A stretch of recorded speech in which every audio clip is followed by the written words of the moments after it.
see why they hand out tiaras at proms and not actual crowns, because this thing has a mind of its own and it will probably fall off at some point in between. I hope it doesn't take any hair with it.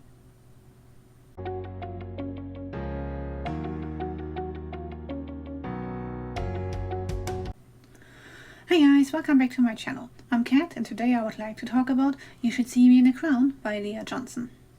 Liz Lighty is black, queer and poor, so she always felt like an outsider in her rich, small hometown, which has an unhealthy obsession with prom.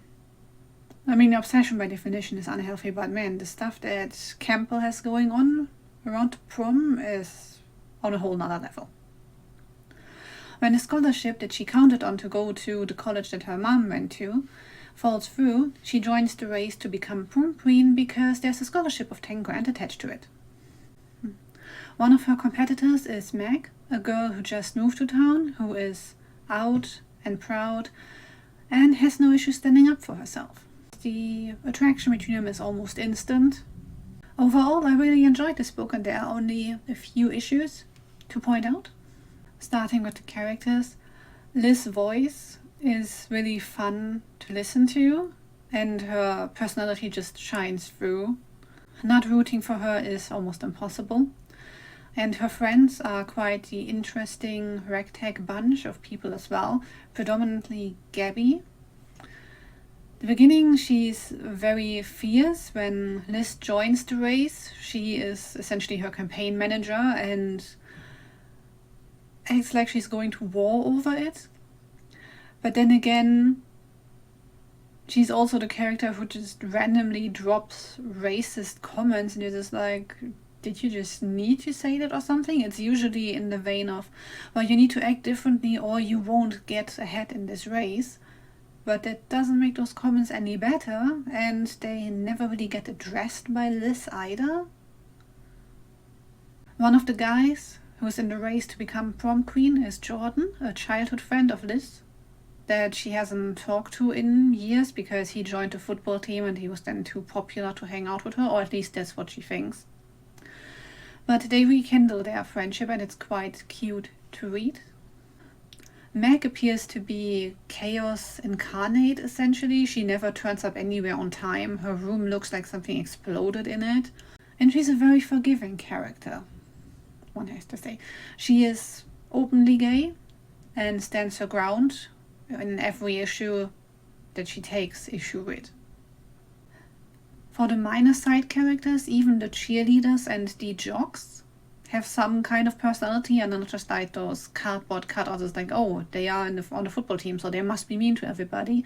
And for the majority of them, that's not true. They're just people who hang out with their group and don't know much about the others.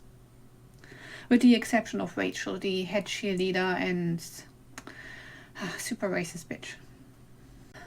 The whole thing is told from Liz's perspective and her voice is just fun to read. She's a very interesting character with anxiety, a sick brother and a troubled family history as she lives with her grandparents after her mother's death. The pacing was great throughout and you never feel like putting the book down. But there are one or two issues. For some plot points you never get an answer. Like one, you never get any kind of resolution with Rachel. She's just over there being a bitch and racist and oh my god, so massively so. So you never get any kind of resolution with her. Like there's never any talk between her and Liz to resolve any of those issues or to impart some more tolerance on Rachel or something along those lines. Which in general would be fine. You don't get that in real life either. Like your bully from high school, well, maybe you never find out what their reasons were. Maybe they're just dicks and, you don't get to know. That's just how it is. But in a book, I would like more of a resolution. Like for Rachel, I can still let it go. But the other thing is, Jordan's girlfriend is missing at the beginning and there are several rumors flying around school, whether she's in rehab or just gone somewhere else. And even in the end, when she herself turns up at prom and talks to Liz, you never get to hear why she was gone all this time. And because it gets brought up quite a few times throughout the book, you expect some kind of answer, but you don't get one. And it's, I can get that in real life, not getting answers to anything. So when I read something and it dangles this in front of me, then I want answers. Now I have to admit that some of the pop culture references sound more like somebody from my generation was making them rather than a teenager in 2020.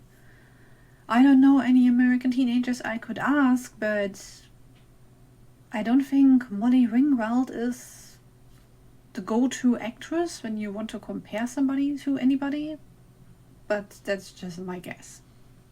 Some plot points, and there goes the crown. Some plot points you can see from a mile away, like the pointless argument between Liz and Meg while they are at the party, or the issue with Liz's brother. Somewhere in the beginning it tells you, it's like, oh well, he forgot to take his meds once upon a time. Apparently Liz needs to be about to make sure he actually takes them, despite the fact that he's already 16, and I would expect a 16-year-old to be able to do something that is tied directly to their health, like once or twice a day without supervision.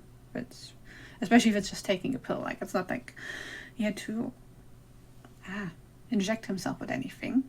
So Liz drops a line and she's terrified that he might forget about his meds again, and you're like, oh, okay, so we'll see this at some point, and it's pretty much towards the end of the book, but yes, he then ends up in hospital because he can't take his meds by himself. And thanks to her voice, some bits are just hilarious, including the one where I felt really bad for laughing about the character, but the spot for the drummer in the school band is vacant because Kevin's proposal went wrong and he broke, there goes the crown again, and he broke 2 of his fingers. And then the girl didn't even go to prom with him, and I still feel bad for laughing about that, but it came out in a great way. So overall, I think this book deserves this cat, and I can only recommend it if you want to read about a fun, queer, black girl making her way through high school. Maybe it's the crown that helps me remember, but like, subscribe, and comment if you want to help this channel out. And thank you guys for watching this review. Hope to see you again next week with another video. Bye guys! That's for later though.